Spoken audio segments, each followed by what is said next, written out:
It's part 3 of the Lokar Car Show's run of Tennessee.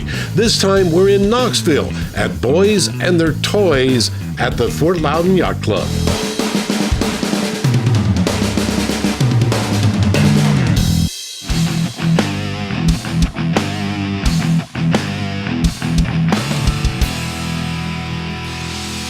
We start off our car show at a yacht club with a motorcycle. This is a 2011 Harley-Davidson Electra Glide Ultra Classic Limited. It's a name that Harley-Davidson has used for years in their top-of-the-line big road bikes. There's something in history that defines why it's an Electra Glide, but I don't know what that is. Ride it as often as I can. Obviously, around here in the winter months, I don't do that. One of the things about the Ultra Glide Limited, though, is it has heated grips. So you can turn this dial here and keep your hands warm. And when you're riding this with your leathers on, they will keep you warm, but with your hands stationed on those handlebars, handle grips, they will freeze very quickly. So the heated grips work wonders. For 2011, it's the top of the line. It's got the 103 engine. It has that back then it had a new suspension. I've got a GPS, a Garmin GPS that's waterproof. But other than that, it's just pretty much a standard Harley-Davidson motorcycle. What other little luxuries does it have? Cup holders. When we take a ride, obviously it's nice to have something to drink, and so we took a ride last week to South Carolina and back, and on a day like this, you got to stop every now and then for something to drink. It has an AM/FM radio, and it also has a CB radio, so we can stay in contact if there's more than one motorcycle. Last week there were 16 motorcycles, so we're able to stay in contact with each other when we're on the road. Did he pick out that color combination? Actually, I did. My wife picked out the bike, I picked out the colors. It's kind of backwards from the norm. So what made him decide to get a Harley? I really didn't want a motorcycle. My wife had been bothering me for about 20 years. Let's get a Harley. We were down here at the yacht club in 2004. And I was sitting at the bar watching a ball game, and she was sitting around the table with a bunch of people. And they were talking about motorcycles. And my wife said, I've been trying to get Mike to buy me a motorcycle for 20 years. And they all turned on me because they all had motorcycles. So that's the moment I said, you want a motorcycle? We'll get a motorcycle. Mother Nature decided to interrupt the show with a rainstorm, so we went inside and continued on. Who would want to sell that classic? It's an 86 Corvette with 29,000 miles on it. What's so special about it? It's one of the last positive traction Corvettes. It is automatic. Then why would he ever want to sell it? I just had it a long time to get rid of it. Okay, then. Bought it new. We'll hear plenty more from Tim later in the show. In the meantime, we take a trip back to the 90s. We have a 95 Firebird TA6 convertible, and that came from the years when they were kind of detuned back then. But in the meantime, it has an LS1 V8, and Liz and I have added a Hypertech high-performance chip to it, so it gives it another 35, 40 horsepower, and it's a 6-speed manual. And in order for it to be able to get into 6, you got to be doing well over 70. So obviously we don't get to air it out very often. We've only had it out a couple of times this year because of family situation, but it's a fun car to drive. Liz calls it my midlife crisis car. But it's got a set of 18-inch wheels and chrome rims and all of that, and we really enjoy it. And we found it. A friend of mine had it stashed in a barn and all covered up with junk and everything, I guess 6, 7 years ago. And we bought it, and little by little we had the upholstery redone and this, that, and the other, and now we're down to just the paint. And we'll have it back together here pretty soon, but it's a fun car to drive. It always gets a lot of looks, and it sounds great. It's only got about 340 compared to these guys driving these 500 horsepower. But we do have a set of Flowmasters, and it sounds good, and you know, nothing sounds better than a good old Detroit V8 when those rear two pipes are flowing, you know it?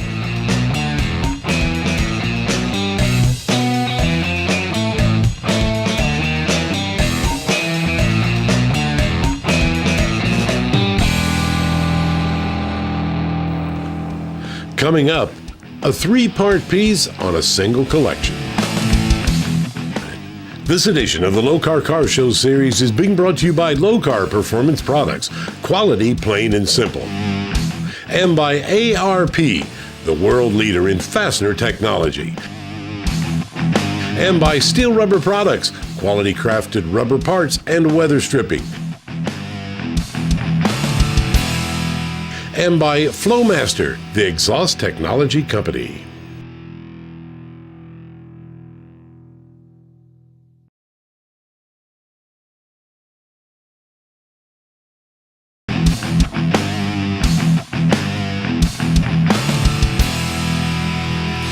Welcome back to Knoxville, where the rain kept on pouring.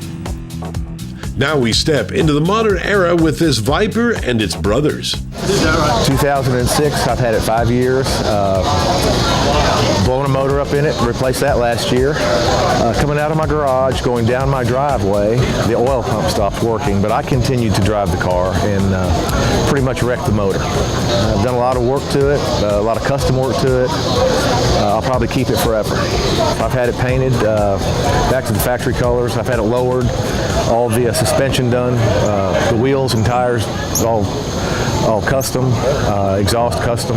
We went to Kershaw, South Carolina. Me and my son, he took a Shelby GT500 and I took the Viper, and we spent 3 days there with the club with professional drivers, helmets, top speed. We would get about 140 miles an hour on the straights, and it was just a blast. It's very, very fast. Yeah, it's 10 cylinders. It's been worked on. It's got a tune on it. It's 200 mile an hour plus. Does Tim Carroll agree it's that fast? He lost to my four-wheel drive pickup in it. At a red light, he kind of missed a gear a little bit, and I beat him through the red light. He went home. Right next to the Viper, we find a modern Corvette. Corvette Z06. It's a 2006 model, bright red. I bought it about 3 months ago from a friend of mine. It's been tricked out somewhat. Appearance-wise, it's been lowered, custom wheels and tires, custom exhaust system. It's been wrapped in the front with the bra, the clear bra. Under the hood, it's had a tune done to it also, and it's a fun car. It's totally different than the Viper, but it's a neat car. It's like day and night. The Viper is just a raw muscle kind of car, and the Corvette's kind of a luxury, if you will, luxury out of a Corvette, but it's kind of a comfortable car. They're both plenty fast. The biggest difference I know in the two cars is the Viper handles much, much better than the Corvette, by far. Just the high performance Corvette brand. It's got a bigger motor in it, a 427 motor in it. Some appearance issues on the outside that are different than the other Corvettes, but just a little more performance. He still can't drive.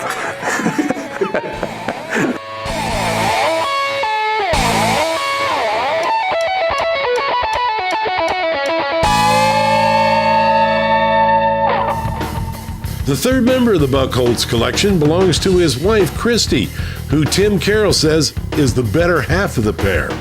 She's a better driver. I have a red Z4 BMW hardtop convertible.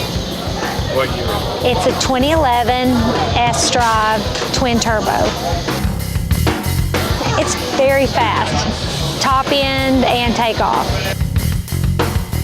It's a very smooth driving car. I really love it. It's my everyday driver. I just really enjoy the fact that I have the speed if I need it, but I just enjoy going slow around town with the top off. And I'm just an outdoor girl. I like to be outside all the time. I enjoy just being out in nature, so I don't think I'd have anything but a convertible. This is like my fifth convertible I've had. We love the mountains. East Tennessee is one of the best places that you could ever want to live, and this car is spectacular in the mountains. On the Dragon, the curves in the mountains, it squats down, holds the curves. You don't ever have to worry about sliding around. It is a great driving car. We've had a lot of different cars. We kind of laugh about it. We've run the gambit with cars. We've had old Mustangs, new Mustangs. We've pretty much had the gambit. They like to go to the track and race the cars. And I kind of grew up going to 411 Raceway when I was a kid with my father, so kind of in my blood.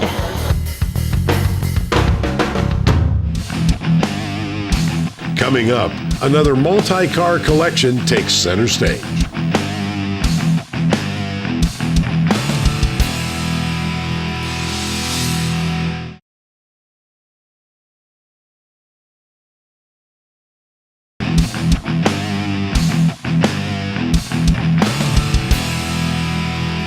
We're back in Knoxville, where the weather finally decided to play nice for boys and their toys.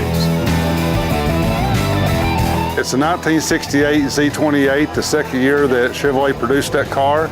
It's an all-original car, 302 MO block, made in St. Louis, Missouri. It has a 4-speed post-box Muncie with the M22.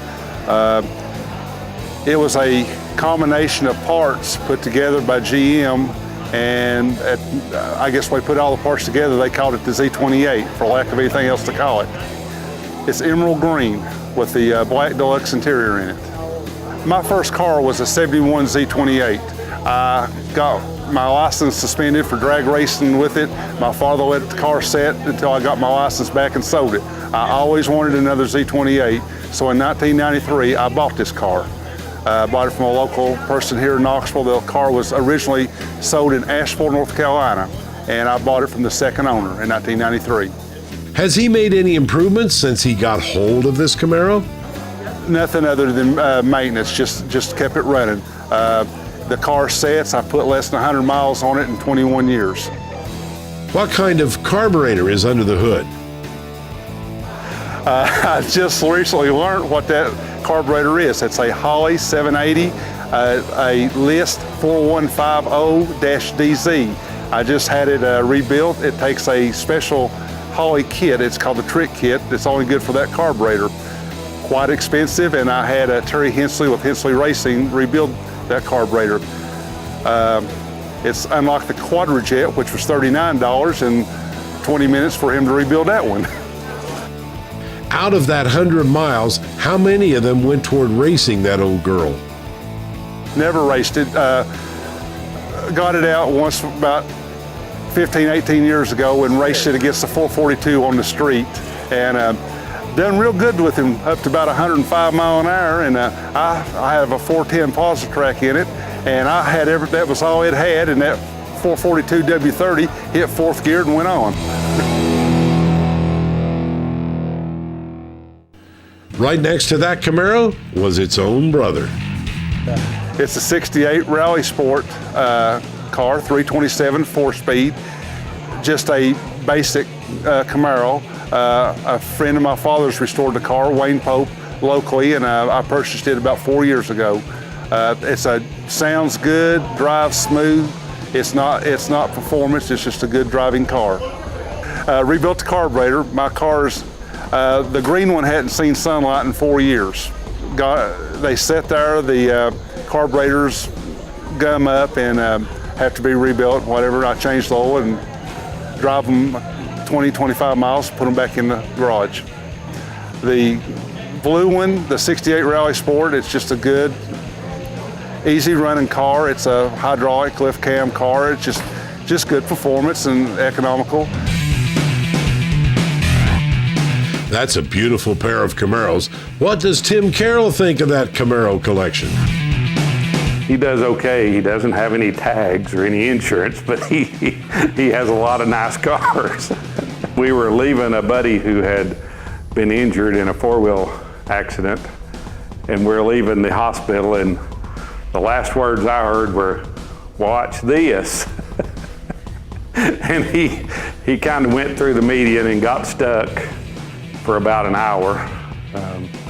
It was not a very pleasant evening.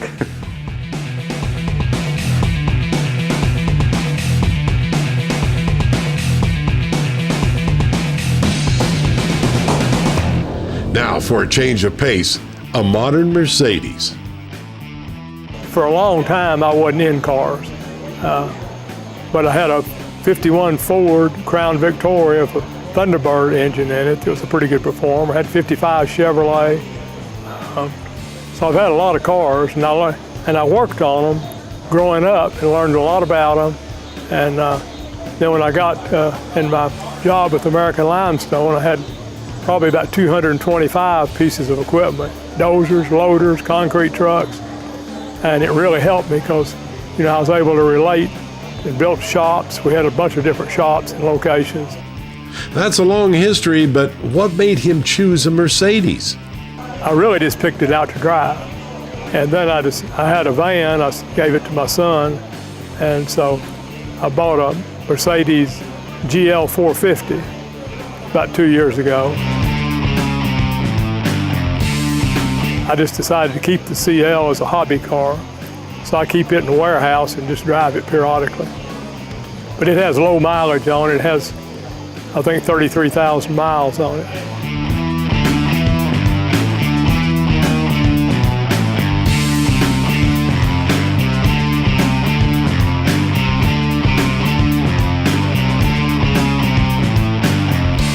Coming up, a trip back into the past.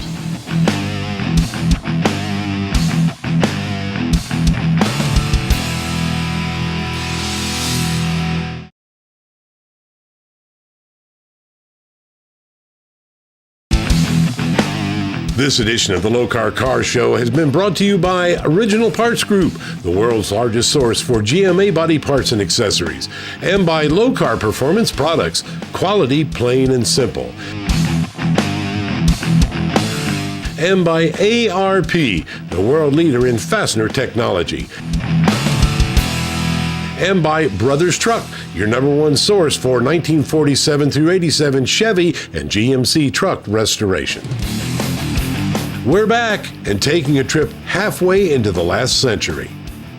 Well, that 57, actually, we acquired that car in 1975 when we lived in Atlanta. I was in the car business, and I bought and sold a lot of old cars. Had several 55, 67 Chevrolets, which we really enjoyed, several Model A's, and some other cars. But we bought that car, and it was so nice at the time we bought it that I was really impressed with it. Had probably 5 others at the time that were in process or going to be sold or whatever. But we decided to paint it because it had been painted once before, a few times before, I guess, and the paint was not as good as we would like. So we sanded it down to the metal. Once we got into it, it just needed to come all the way down. And we found that that car was the most solid 57 body that we had seen in years. No filler whatsoever in the car. The car had never been wrecked, never been welded together or anything of that sort. So, I don't know, we put a really slick, nice paint job on it. And, but we didn't want to make a show car out of that particular car. We had show cars at the time, but to us, driving the cars is a lot more fun than showing them. So we made a driver car out of it. We turned the speedometer back to 0 at that time. We actually rebuilt the engine. And at this point, it is a pretty nice driver car. It just turned 60,000 miles from traveling in it. I'm not sure it's the original engine, but it's one very much like the original engine. The rest of the drivetrain is original from pretty much what was in the car when we got it. Well, the car rides very well.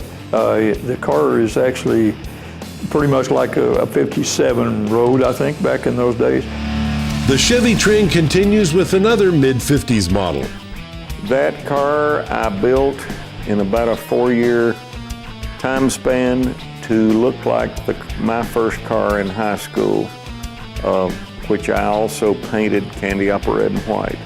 And we found this one in Augusta, Georgia, and it was just a shell. And we bought it, and I worked 4 years on it and brought it to what you see out there. It has a 265. I bored it 30 thousandths and just all new everything in it. Bearings, rings, whatever. We turned the crank pin and seemed to take care of it. Did a frame off. My brother helped me build a turner that he gave me. And I took the body off and turned the body and welded in panels.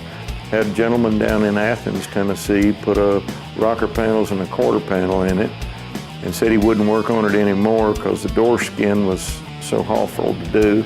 And I wound up doing the other one and luckily came out better than the one he did. So I was very proud of that, but I don't want to do that kind of work anymore. I'll do everything else, but it was completely apart.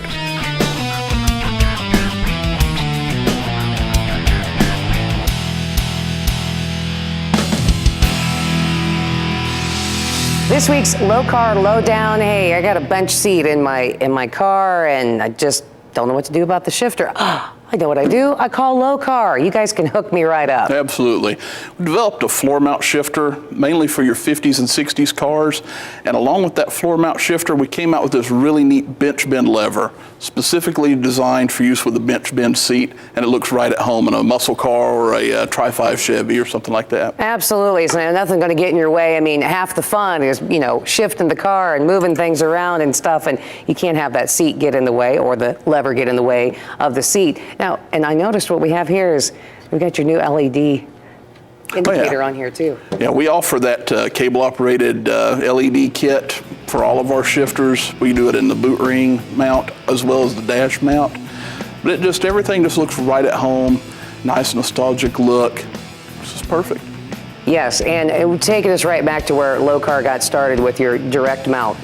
Yeah, we have still offer our traditional transmission mounted shifters along with our tail mount shifters in the full variety of lengths. We do lever lengths all the way from 6 inches up to the 32-inch, shifter levers, and single and double bends on a lot of them as well. And when you mentioned lengths there, are there different choices with your bench bend here too? That particular one we only offer in the 16-inch bench bend. Because you've designed it, studied it, you know what works the best. Absolutely. Okay, that's what they do, and it's all made here in the USA. Quality, plain and simple. You can find out about all the fun Lokar's up to by hopping on Facebook and finding their page or lokar.com.